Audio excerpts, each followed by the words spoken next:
Hello and welcome to the Insurance Conference 2018 with me, Faith Tulangoma. For the first time in the history of the Insurance Conference, the company SES is one of the major sponsors. We have with us the Chief Executive Officer, and her name is Doras.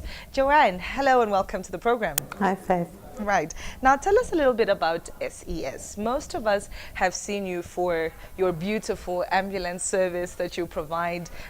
Walk us through the journey of SES in Zambia. Okay. SES initially was started to service the community because our medical services were not that great. So essentially we came about so that people could sign up on a health plan, and then in the event of an emergency or needing additional medical care that was not available here, they could have the choice to either be evacuated to South Africa or to travel to South Africa for medical treatment.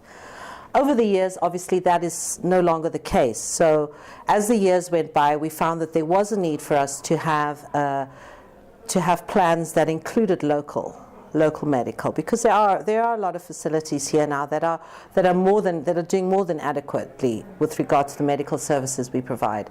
And then as the years went by as well, we were getting a lot of pressure from the other insurance companies that we should be a part of them, because we were all fighting in the same community. So we then applied for and got our license, and which we've had now. This is our second year, and essentially we're playing with the big boys now. Lovely, congratulations to you and the team.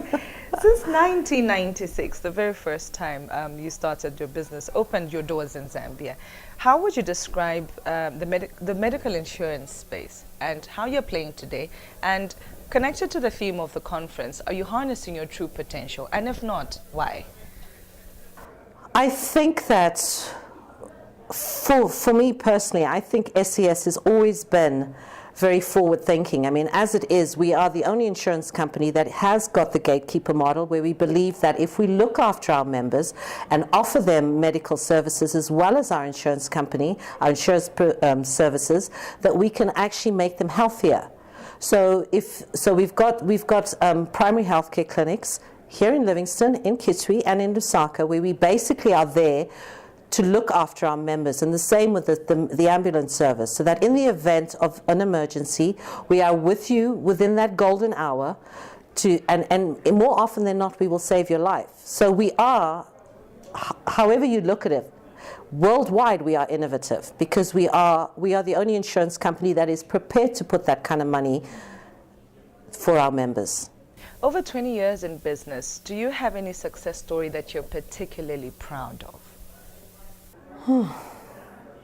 The problem with a lot of there's always I'm very proud of the fact that we managed to get our insurance license, and I'm also very proud of the fact that we are now included in a community that I think is trying very hard to make things better for all of us. The problem is that there's so many cases that we have, like medical cases that you're so proud of, but because they're confidential, you forget about them as soon as they've taken place, because it's not something you're supposed to talk about. It's not something you're supposed to the member's supposed to talk about them, not you. So yes, there's lots, but no. Okay, all right. Now when we talk about harnessing the industry's full potential, do you feel we are where we're supposed to be? And if not, where are the bottlenecks? I think our country doesn't have enough spare cash. I mean, a lot of times if you lose your job or your financial circumstances change, the first thing to go is things like your insurance, because you think, well, I haven't used it all this time, why do I need it? So we've got such a large sector that probably can't afford it. I mean, we were talking about microinsurance and ways to access more of our community, and I think that ultimately that's where the potential is the informal sector. Microinsurance, is that a space that you're looking to get into as SES?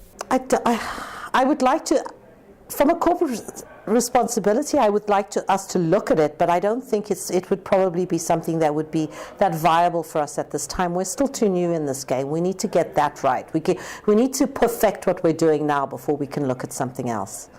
FSD Zambia says to the players, don't look at it in the short-term benefit. It's long-term investment. Are they being practical?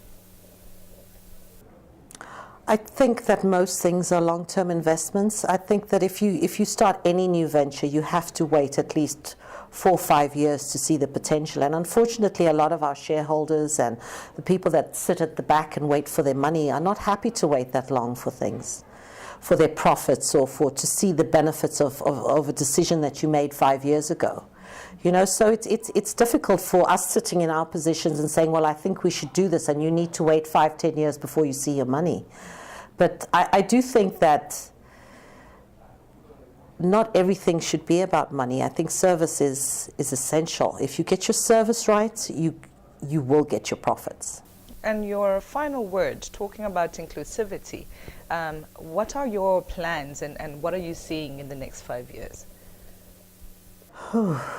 We, from a medical perspective, we're trying to improve that gateway for our members and obviously the public in general. And also, I would like to have products that excite people. You know, so that say, oh, I'm a member of SES, and do you know they do this and nobody else does that. I just want to be better. We need to be better. I like that. Yeah. Indeed, and truly harnessing her true potential. That's Joanne Doras, the Chief Executive Officer of SES, one of the major sponsors of the Insurance Conference 2018 in Livingston. Thank you so much for watching. My name is Faith Tulangoma.